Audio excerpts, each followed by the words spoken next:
Georgia Hires, the Career Tune-Up. I'm Raven Lee, and I'll be your host for today. Today, I want to briefly discuss your resume with you. As a career coach, I'm often asked to look at people's resumes, and sometimes I'll ask them, how is their resume written? And they'll tell me, well, they have a strong resume. My next question after that is, well, how many interviews are you getting based on your resume?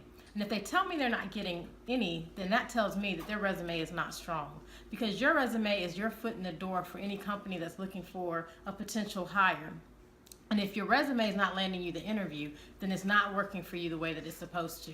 So I want to give you 3 quick tips that you can utilize to make your resume more impactful and to help it do what it's supposed to do for you, and that's land that interview. So my first tip is to make sure your resume isn't reading like a job description. You want to make sure that you're putting in your resume accomplishments that you've achieved, things that you've done within your current organization or former organizations that have saved money, improved processes, or streamlined systems. That way you're showing your future employer that you can add value to their company. My second tip is to ditch the objective. It's staunchy and it's old, and it shows what you're looking for versus what you can bring to the company.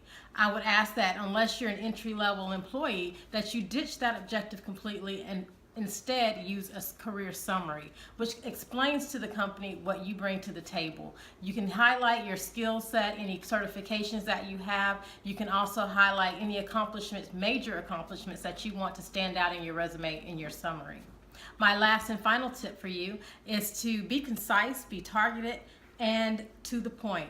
Hiring managers don't have a lot of time to sift through resumes, so make sure that you're looking through that job posting and you're adding words into that resume that's going to get you noticed and get your resume to the top of the pile. So make sure that it's concise. You don't want it to be longer than 2 pages.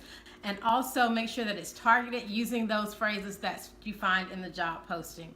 So for more career tips on how to beef up that resume and make it more impactful, please go to georgiahires.com and you can download our resume checklist and just compare your resume to the checklist and make it better and more impactful. Thank you, and until next time, we'll see you then.